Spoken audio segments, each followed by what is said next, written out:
KPK dari panjang masing-masing saingannya gitu ya.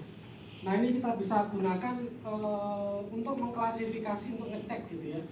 Ada berapa banyak elemen di grup permutasinya dengan order tertentu. Gitu, ya.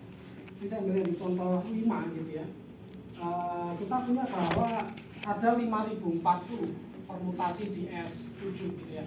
Jadi kalau S7 berarti ada 7 faktorial anggotanya, berarti itu 5040 gitu ya. Now we need only consider the possible disjoint cycle structure of the elements of S7 gitu ya. Jadi kita hanya cukup melihat kalau di S7 gitu ya, maka cycle paling panjang ya, cycle paling panjang ya berarti adalah 7 gitu. Nggak mungkin ya cycle-nya panjangnya 8 gitu. S7 kan kita cuma 1, 2, 3, 4, 5, 6, 7 ke 1, 2, 3, 4, 5, 6, 7 gitu. Jadi cycle terpanjang gitu ya, itu panjangnya adalah 7 gitu ya. Nah, kalau panjangnya tidak 7 gitu ya, maka yang mungkin adalah konfigurasi yang paling atas itu 6 dan 1 gitu ya. Jadi, nah itu ada berapa banyak kemungkinan?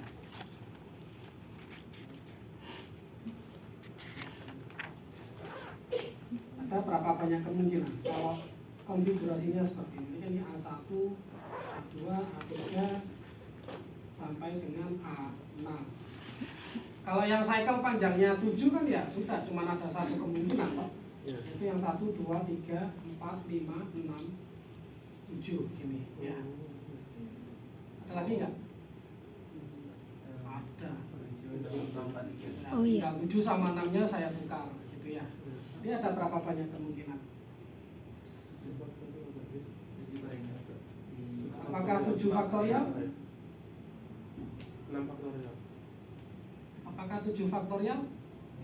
Hati-hati Hati-hati gitu ya. Nah, 1, 2, 3, 4, 5, 6, 7 itu akan sama dengan 7, 1, 2, 3, 4, 5, 6. Berarti 6 faktorial. Berarti ada sebanyak 6 faktorial. ya, 6 faktorial gitu ya. Ini adalah 7 faktorial dibagi dengan 7 di situ. Ya, kalau kita punya 6 faktorial gitu ya. Nah, sekarang kalau yang 6 5 faktorial. ada berapa banyak kemungkinan? 5 faktorial. Dulu. 6 kali. Kan milih dulu.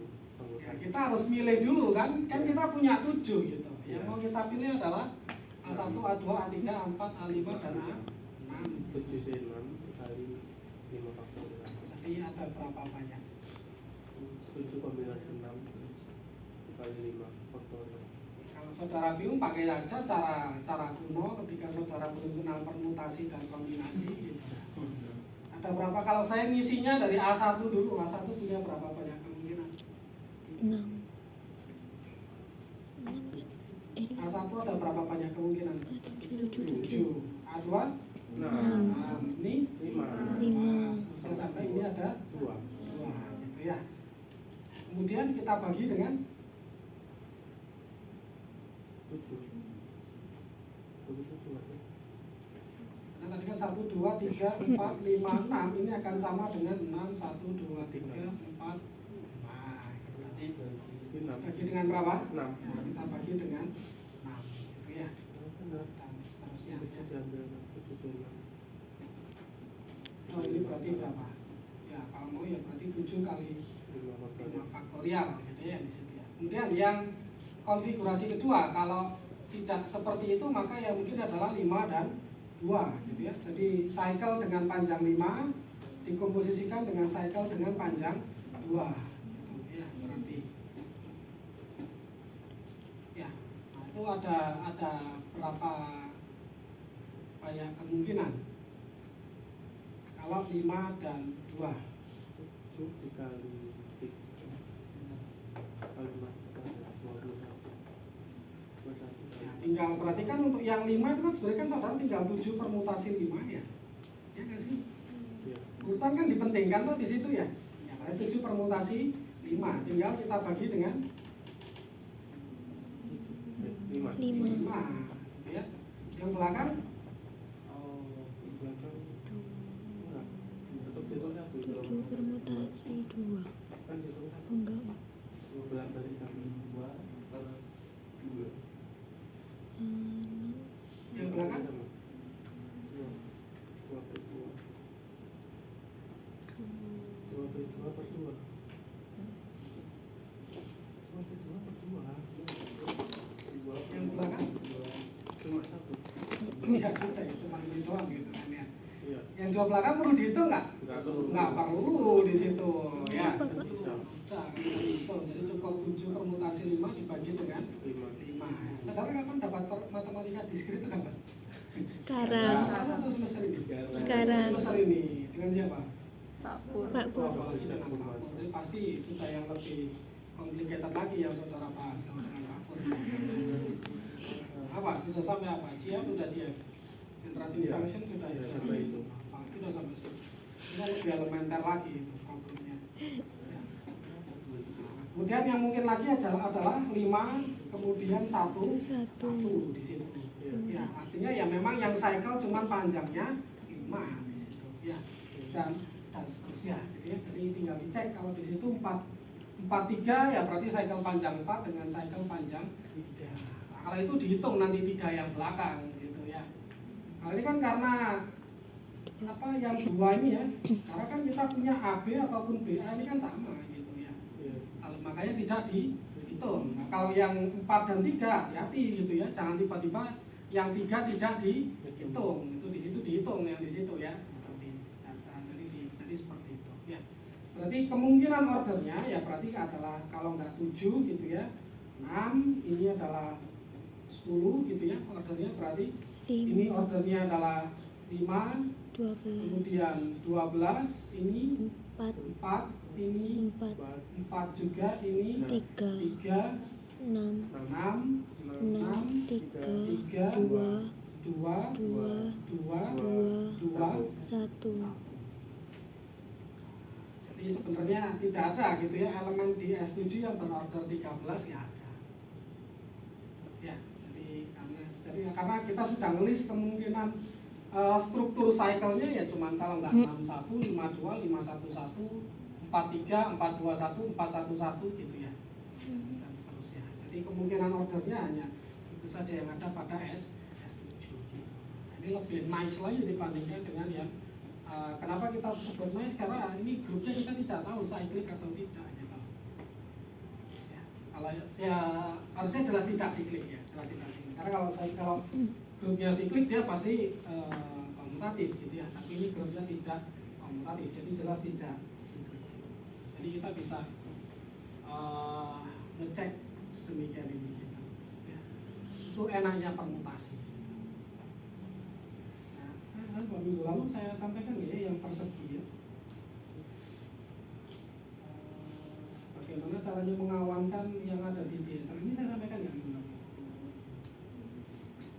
Jadi kalau saudara punya yang di diametral kemarin gitu ya di D4 kan kita simetri dan simetri putar dan simetri lipat dari persegi gitu ya.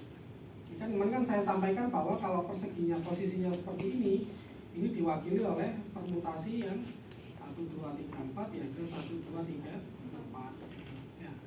Kalau kita rotasi 90 derajat ini jadinya apa? Pertanyaan 4 ini jadi 4 1, 2, 3 ini berarti diwakili oleh permutasi 1 ke 2, 2 ke 3, 3 ke 4, 4 ke 1 diwakili permutasi 1, 2, 3. Kalau kemudian misalkan kita buat refleksi terhadap sumbu simetri yang vertikal, jadinya apa ya? 2, 1, 4, 3. Iya mas, 3, 4 ya yang sini ya. Sehingga ini diwakili oleh permutasi 1, 2, 3, 4. Ini berarti 2, 1, ini 4. 4, 3. Total dalam rotasi cycle ini adalah 1, 2, dan 3, 4. Itu kalau ini adalah 1, 2, 3, 4. Kalau yang dimurni kemarin saya tugasi di sini gitu ya. Saya suruh buat tabel Kelly dari D4. Tapi semua elemennya harus dalam bentuk permutasi. Ini contoh gitu ya, ini tadi kan kita R 90 derajat yang sini ya. Yang sini ini berarti adalah V. Coba perhatikan. Coba cek di tabel Kelly yang dulu para saudara. V komposisi R 90 derajat. Hasilnya apa? Mana tuh ya? D4. R 90 tadi adalah 1, 2, 3, 4. Oke, hasilnya apa? Dua, Satu ke dua, dua ke dua, dua ke satu. Berarti satu ke satu ya. Oke, kita tulis. Sekarang dua. Dua ke tiga, tiga ke empat, empat ke empat. Berarti ini adalah dua ke empat. Tiganya. Tiga ke empat, empat ke tiga, tiga ke tiga. Berarti tiga ke tiga ya. Terus empatnya, empat ke satu, satu ke dua. Berarti ini adalah dua ke empat. Pas ya. Ini komposisi ini, nah hasilnya ini. Nah, ya ternyata ini bahasanya kita sebut operasinya diawetkan. Ya, kita kan mengubah yang awalnya bentuknya adalah seperti ini gitu ya, awalnya bentuk tadi V dengan R90 adalah D. Kebetulan V kalau dibentuk ke permutasi ini, R90 dibentuk ke permutasi itu seperti ini, D diubah ke permutasi seperti ini. Ya, nah ini kalau kemarin di Muri saya coba buat tabel Kelly-nya. Nah nanti ini cikal bakal dari topik kita homomorfisme itu ada di sini. Ya, bahwa kita mengubah gitu ya, ini kan bahasanya tinggal berarti V itu dipetakan ke permutasi yang ini, R90 dipetakan ke sini, D itu dipetakan ke sini gitu ya. Dan pemetaan itu ternyata mengawetkan operasinya. Dalam artian ini kalau kita punya pemetaan F gitu ya, dari D4 ke berarti ini adalah S4 gitu ya. Nah ini berlaku bahwa F dari V komposisi R90 itu sama dengan V komposisi F ya, bahasanya seperti ini. Nanti kita sebut dengan homomorfisme gitu ya.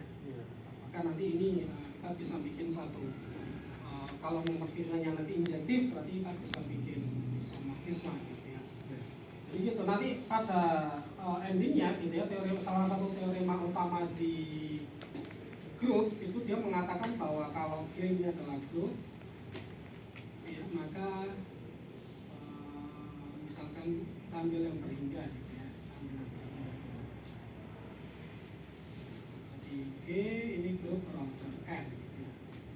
Nah ini jika apa itu N jika G komutatif, maka nanti G nya akan isomorfis dengan Zn. Jika kemudian G itu tidak komutatif, maka kita bisa menemukan suatu subgroup dari Sn sedemikian sehingga yang nanti bahasanya adalah G nanti isomorfis dengan A. Ya. Jadi ini enaknya. Kenapa enak ya? Karena di komutasi itu mudah sekali untuk diidentifikasi sifat-sifatnya. Ya kemarin menentukan ordernya kan semudah itu gitu ya. Bandingkan dengan kayak itu tadi gitu. Harus dipangkatkan sampai 12 atau harus pakai teoritis seperti itu ya. Andai kan itu dalam bentuk permutasi kan gampang, tinggal nyatakan aja dia dalam disjoint cycle. Kemudian cari KPK dari masing-masing panjang cycle, nggak selesai gitu ya. Jadi kenapa ini sangat powerful teorema ini nanti ya, mungkin ya nggak akan coba kita bahas. Nah itu tadi ya, permutasi ini sangat mudah untuk diidentifikasi sifat-sifat.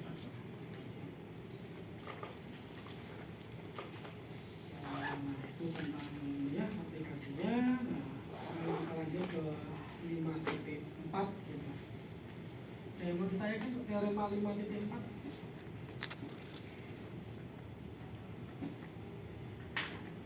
Bulan udah saya minta untuk membaca ya. 5.4, kemudian lemma 5.5 sampai di 5.7 ya. 5.4 dulu mungkin ada yang mau ditanyakan.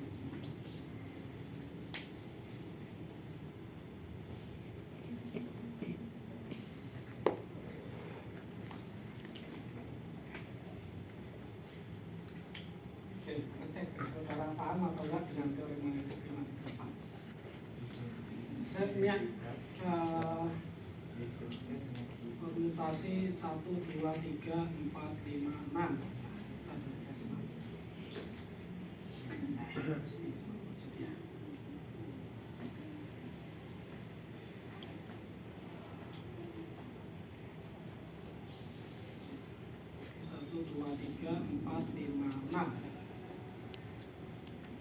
Ini bagaimana caranya kita memecah ini jadi perkalian dari transposisi. Caranya memecah itu menjadi perkalian antara cycle dengan panjang 2.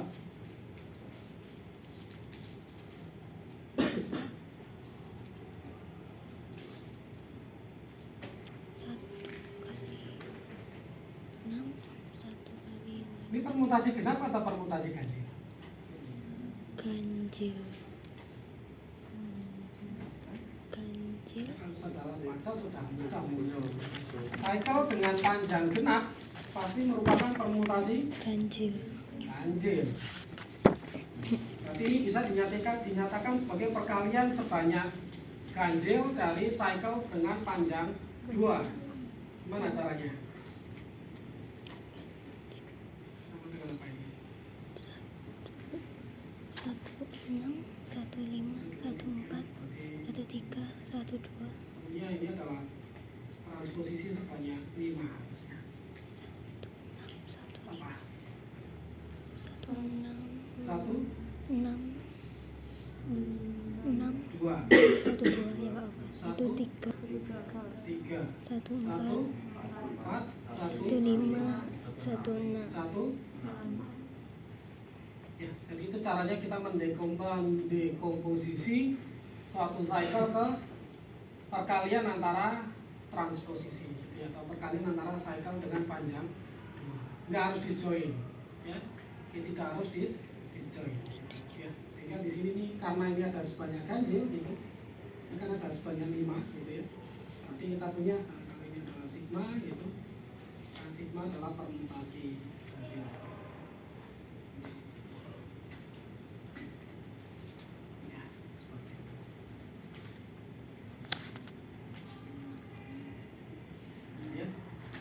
Gitu ya, mau di ini sebenarnya tidak harus 1, 2 juga gitu ya. Saudara mau mulai dari 5 pun boleh, 5, 6, 5, 1, 5, 2, 5, 3, 5, 4. Nah itu juga boleh seperti yang bawah ini gitu ya.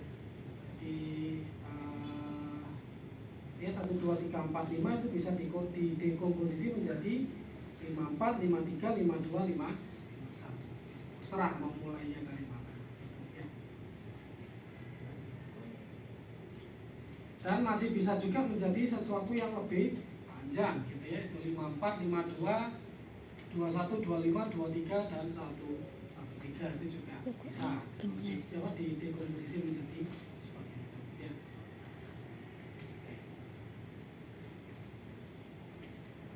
Kemudian dari lemma yang bawah itu dia mengatakan bahwa kalau identitas itu dinyatakan dalam perkalian 2 cycle gitu ya, maka banyak 2 cycle-nya adalah genap. Ya, jadi identitas itu selalu merupakan permutasi genap. Ya, karena seperti itu ya.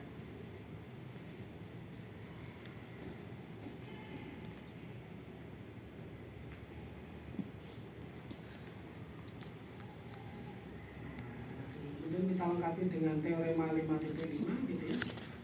Kalau alfa itu adalah suatu permutasi, kemudian dia bisa dinyatakan sebagai seperti itu ya, beta 1, beta 2 sampai beta R, atau gamma 1, gamma 2 sampai gamma S, maka di mana beta masing-masing beta dan gammanya adalah 2 cycle gitu ya, maka awas bukan R sama dengan S ya. Ini cuma menyimpulkan bahwa R dan S keduanya genap atau keduanya ganjil. Contohnya yang ini tadi. Ya, 4 atau 5. Nah, ini tadi. 4 dan 6. Sama-sama 1, 2, 3, 4, 5. Nggak mungkin satunya ganjil, satunya genap. Ya, itu buktinya saudara bisa baca sendiri. Ya. Nah, akibatnya jadi baru kita punya yang pengertian dari even and odd permutations, gitu, atau permutasi genap dan permutasi ganjil. Ya. Jadi suatu permutasi yang dapat dinyatakan sebagai hasil kali dua cycle sebanyak genap itu kita sebut dengan permutasi genap, gitu ya. Kemudian kalau dia dapat dinyatakan sebagai perkalian dari sebanyak ganjil dua cycle, maka kita sebut dengan permutasi ganjil. Sini muncullah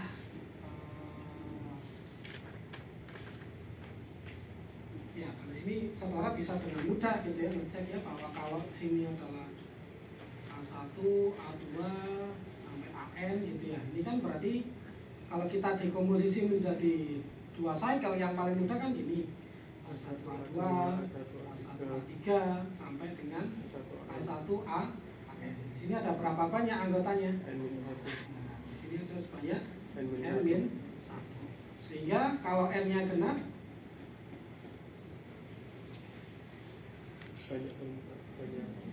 maka sigmanya merupakan permutasi ganjil. Karena kan kalau N-nya genap kan N-1 pasti ganjil. Ya. Sementara kalau N-nya ganjil, di sini pasti sigmanya merupakan permutasi genap. Karena kalau N-nya genap berarti N-1-nya adalah kalau N-nya ganjil maka N-1 adalah genap. Ya, jadi seperti itu. Ya. Nah, tapi hati-hati gitu ya. Kalau sigmanya kayak gini,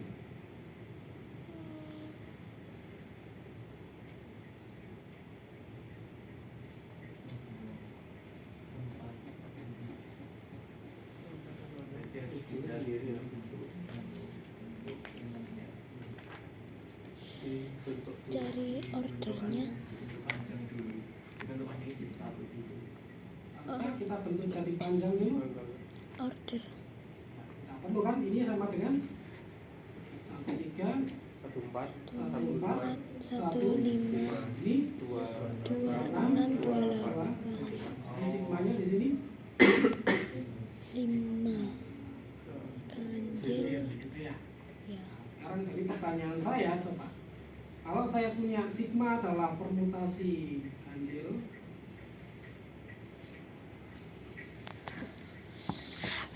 kemudian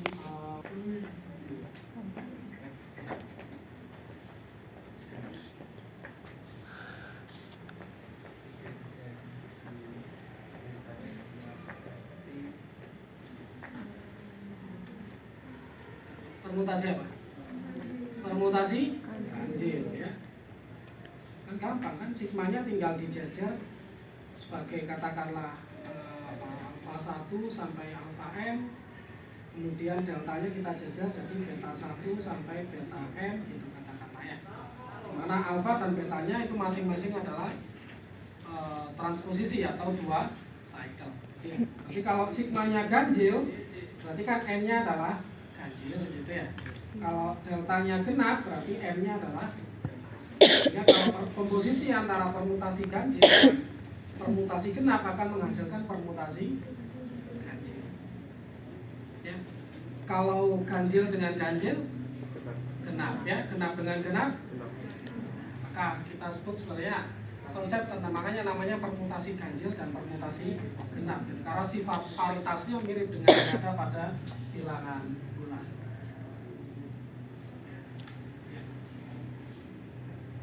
Akhirnya karena tadi kita punya komposisi dua permutasi ganjil itu menghasilkan permutasi genap, maka himpunan semua permutasi ganjil itu ya tidak tertutup terhadap operasi komposisi gitu. Karena ganjil komposisi ganjil jadinya genap ya. Sehingga yang tertutup adalah permutasi genap. Makanya di sini kita punya even permutations form of group. Jadi kalau himpunan semua permutasi genap itu dia membentuk suatu grup juga, membentuk suatu subgroup. Gitu. Ya. Kenapa? Karena pertama tadi dilemanya Lemanya sudah menyebutkan bahwa identitas ini merupakan permutasi. Genap. Ya, jadi jelas berarti identitas itu masuk di anggotanya permutasi. Gitu ya. Sekarang tinggal ya kita cek saja apakah tertutup ataukah tidak. Ya tertutupnya tadi sudah ya, argumennya sudah tertutup. Tinggal sekarang ya inverse-nya bagaimana. Kalau misalkan sigma ini adalah ini sudah cukup mudah, ya. Sigma adalah permutasi genap. Maka dengan mudah saudara bisa sigmanya berarti sama dengan katakanlah tau 1, tau 2 sampai tau 2n ini katakanlah ya. Karena sigmanya adalah permutasi. Sehingga nanti di sini sigma inverse bagaimana? Kan tau 2n inverse gini ya, tau 2n 1 inverse sampai dengan tau 2 inverse tau 1. Saudara ingat bahwa karena masing-masing tau 1 sampai tau 2n itu adalah cycle dengan panjang 2, maka inverse-nya juga cycle dengan panjang 2. Ya, jadi sigma inverse ini juga merupakan permutasi.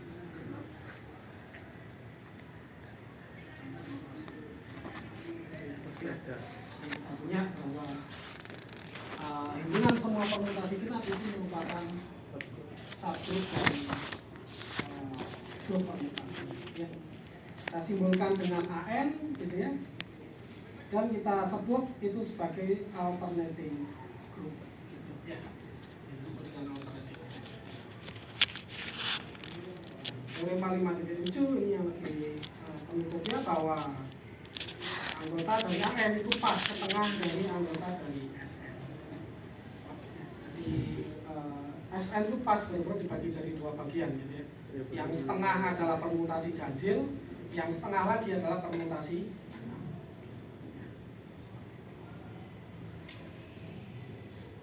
Ya, selesai bahasan kita tentang grup permutasi.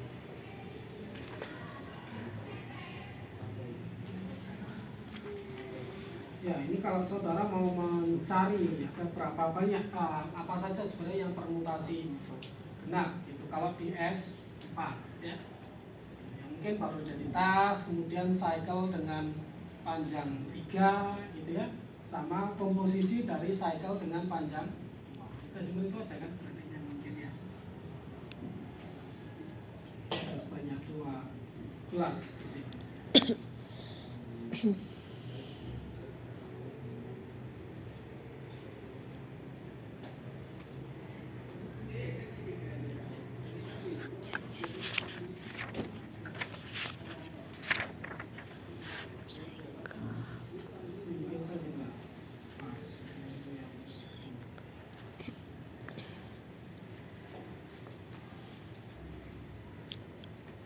Kita sedikit main-main ke enkripsi. Mengenkripsi menggunakan permutasi ya. An interesting application of permutations is cryptography. Jadi salah satu penggunaan permutasi itu adalah pada kriptografi. Nah, kriptografi adalah suatu studi atau metode untuk membuat atau memecah suatu kode rahasia. Tadi ada yang nyebut bahwa kalau create suatu kode rahasia adalah kriptografi, kalau memecah nanti namanya cryptanalysis. Secara pernah lihat filmnya di Mutation Game, film tentang Enigma, tahu Enigma? Itu salah satu benda paling bersejarah di dunia matematika juga. Karena dengan benda namanya Enigma itu Jerman jadi sangat tangguh pada Perang Dunia Kedua. Semua pesan yang dia enkripsikan pakai Enigma itu tidak pernah bisa dipecahkan ya. Jadi konsepnya di kriptografi seperti ini tuh kalau kita menyandikan pesan gitu ya. Konsepnya memang kalau bisa pesan itu tidak bisa dipecahkan, tapi sayangnya tidak bisa seperti itu. Semua pesan itu bisa dipecahkan. Nah, masalahnya adalah waktu. Waktu yang digunakan untuk memecahkan kode rahasia tersebut. Nah, di Jerman dulu itu kenapa dia sangat tangguh? Karena begitu pesan itu bisa dipecahkan, pesannya udah nyampe. Perintah atau komando sudah dilaksanakan. Gitu ya. Misalkan perintahnya dari si Jerman ke pasukannya adalah tembak kapal ini, gitu ya. Tembak kapal ini yang berada di posisi sekian, gitu ya. Ya, begitu kode itu bisa dipecahkan oleh ilmuwan Inggris, gitu ya, mungkin Jerman lawan Inggris, gitu ya. Ketika itu bisa dipecahkan oleh ilmuwan Inggris, nah kapalnya sudah dihancurkan duluan, jadi nggak ada gunanya. Jadi, bukan tidak bisa dipecahkan sambil itu, membutuhkan waktu yang lama. Gitu ya. Waktunya sudah dipecahkan. Nah, lalu muncul satu ilmuwan namanya Alan Turing, gitu ya. Mungkin pernah dengar Turing, ya? Kalau pernah dengar, kalau saudara yang suka dengan dunia game, gitu ya, mendalami dunia VGA, kan tahu ya. Arsitektur VGA kalau dulu adalah Pascal, sekarang adalah Turing. Alan Turing itu bisa disebut sebagai bapak komputer dunia. Karena mesinnya dia yang namanya, saya lupa nama mesinnya apa gitu ya, Christopher. Kalau saya namanya adalah Christopher. Itu satu komputer berukuran ini segini. Di zaman dulu komputer besarnya segitu itu.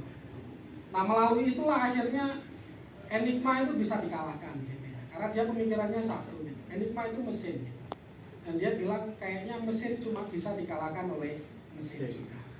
Akhirnya dari yang sebelumnya ilmuwan Inggris itu selalu bekerja manual menggunakan otak mereka gitu ya, itu diganti oleh mesin. Ya, jadi itulah awal mula akhir perang dunia kedua dan jatuhnya Jerman. Ya. Coba cek aja film namanya di Indonesian Game gitu. Nah itu salah satu tentang kriptografi. Ya, jadi betapa zaman dulu Pak, yang perang dunia kedua itu tahun 1940-an, itu zaman segitu sudah informasi itu udah jauh lebih mahal daripada senjata gitu. Ya, apalagi sekarang gitu. Ya, apalagi sekarang gitu. Jadi kalau mau tentang nuklir gitu ya, yang punyanya Rusia itu yang digi bukan nuklirnya gitu, tapi kode untuk mengaktifkan nuklirnya gitu ya. Jadi di sana ya, tentang enkripsi dan sebagainya. Disebutkan historically encryption was used primarily for military and diplomatic transmission. Today encryption is essential for securing electronic transactions of all kinds dan sebagainya macamnya. Kalau saudara pernah lihat pertama kali di WA gitu ya, WhatsApp, kalau pertama kali chat dengan satu kontak kan ada tulisan gitu ya, your message is encrypted gitu ya by end to end encryption gitu ya. Ini salah satu metode di mana ketika mengenkripsi itu gitu ya, bahkan si pihak WhatsApp itu tidak tahu pesan yang dienkripsi gitu. Ya kan dia kan sebagai pihak ketiga gitu ya. Bayangkan aja kalau dia bisa tahu pesan kita kan nggak enak gitu ya. Jadi ini adalah salah satu metode enkripsi di mana si penyedia enkripsi itu bahkan tidak tahu pesan apa yang dienkripsi. Nah, yang dia modifikasi, yang dia kirimkan itu adalah pesan yang sudah terenkripsi. Jadi yang sudah dalam bentuk 01 itu yang diotak-atik oleh si penyedia WhatsApp. Bukan plain text saudara sekalian gitu. Nah, ini juga salah satu konsep di grup gitu ya, yang kita sebut dengan homomorphic encryption gitu ya, bahwa mengotak-atik gitu ya. Jadi kalau mengotak-atik pesan yang mula-mula kemudian dienkripsi itu harus sama dengan kalau pesannya dienkripsi dulu baru diotak-atik gitu. Kita bisa melihat dengan filter pada foto, dengan filter pada Instagram, black and white lah ya, yang paling gampang. Foto kalau di black and white dulu kemudian diupload ke Instagram, dengan diupload ke Instagram kemudian difilter, sama kan hasilnya. Ya, kalau pakai telanjang mata kan itu relatif sama kan ya, black and white seperti itu kan. Nah itu yang kita sebut dengan homomorphic encryption gitu ya. Jadi seperti itu. Sekarang sudah sampai demikian. Jadi kerahasiaan itu benar-benar dijaga bahkan oleh penyedia di mana saudara bermedia sosial gitu ya. Jadi kenapa ya kalau nggak gitu ya susah gitu. Untuk memodifikasi message-nya dia harus tahu pesan kita dulu, nah bahaya dong kalau gitu caranya. Ya, sehingga ditemukan satu metode enkripsi bahwa memodifikasi pesan yang sudah terenkripsi itu sama dengan memodifikasi pesan asli kemudian dienkripsi. Ya.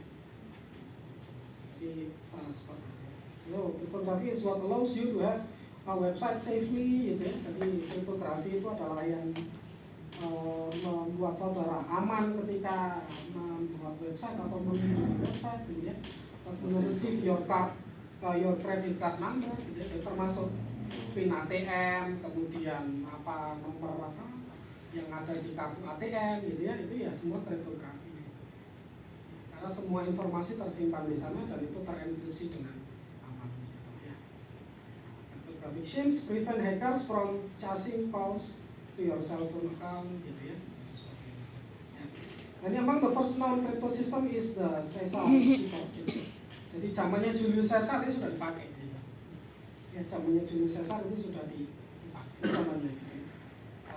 Kita mengidentifikasi bahwa alfabet itu total ada sebanyak 26 gitu. Nah, kita bekerja pada Z26 gitu nanti sebenarnya si Julius Caesar gitu ya. Jadi mulai 0 sampai dengan 25. Ini yang paling mudah gitu ya. Caesar method replace letter I with letter I plus 3 modulo 26 ya. Yang paling gampang. Contoh, attack at down is encrypted as DWW, DFN, DW, GD, ZQ gitu ya. Itu gampangannya semua alfabet digeser 3. A ke D, B ke E gitu ya, C ke F gitu. Sehingga ya silakan dihitung gitu ya. Kalau kalau pesan kayak gini berarti artinya apa gitu ya.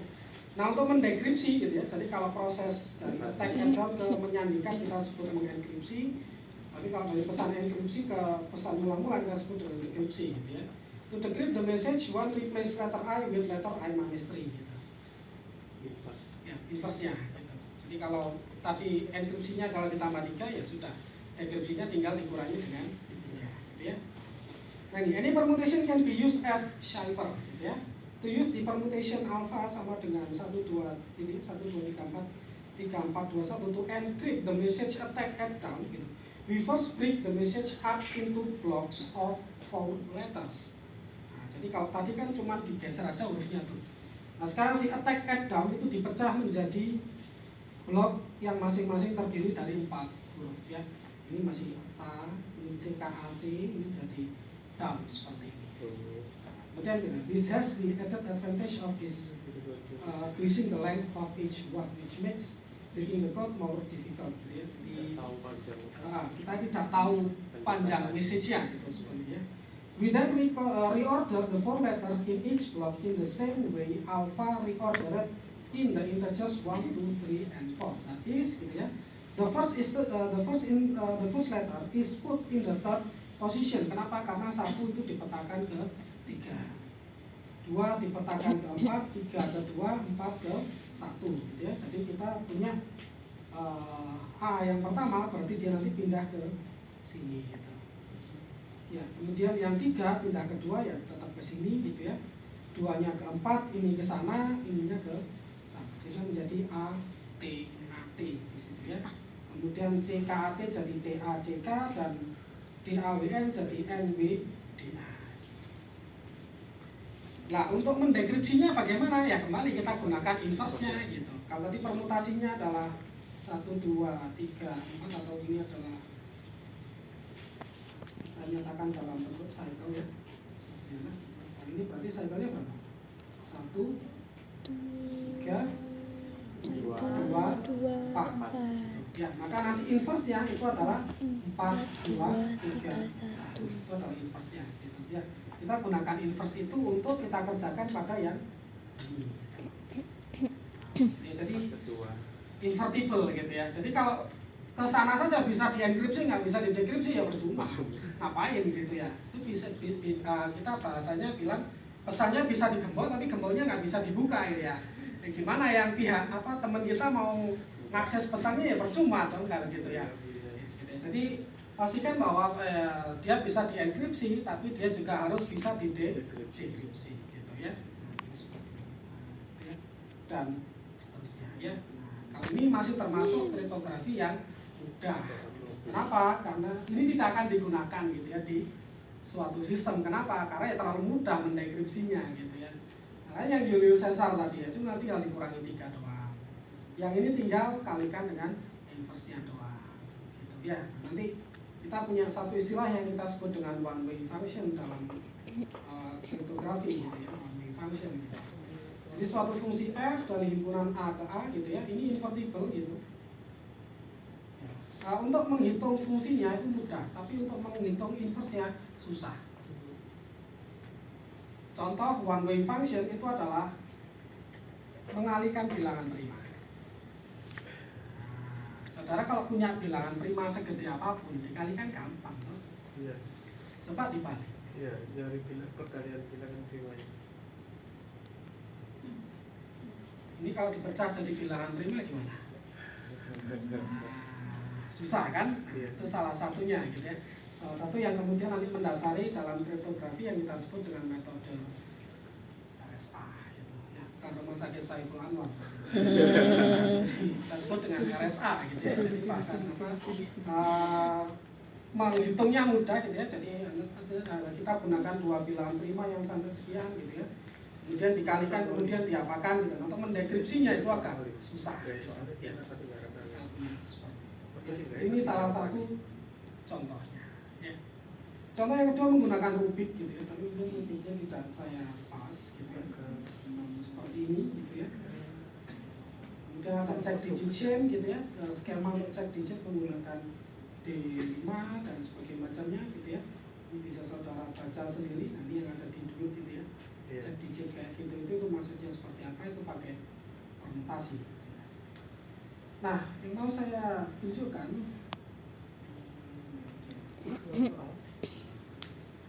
saya sampaikan minggu lalu gitu ya, tentang puzzle 15 gitu ya. Jadi yang seperti ini. Jadi ini the 15 puzzle contains 15 sliding pieces gitu ya, and one empty space gitu ya. It looks like this, jadi kayak gitu, kayak yang bawah itu ya, jadi kayak gitu. Jadi cara mainnya digeser ya, bukan itu dibongkar saudara tata ulang. Nah, kalau itu anak kecil juga bisa ya. Nah ini salah satu puzzle yang paling terkenal yang saya sampaikan minggu lalu adalah yang kalau semuanya tertata tapi 14 dan 15-nya itu dibongkar. Ya. Kemudian mari kita lihat teorinya terlebih dahulu. Ya. Ini ternyata dia dibuat di tahun 1870 gitu. Ada yang udah lahir? Belum. Di sana di New York gitu ya. Pak, izin ke kamar mandi. Iya, silakan.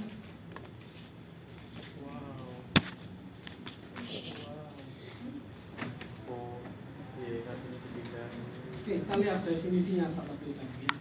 Jadi kalau C itu adalah suatu konfigurasi dari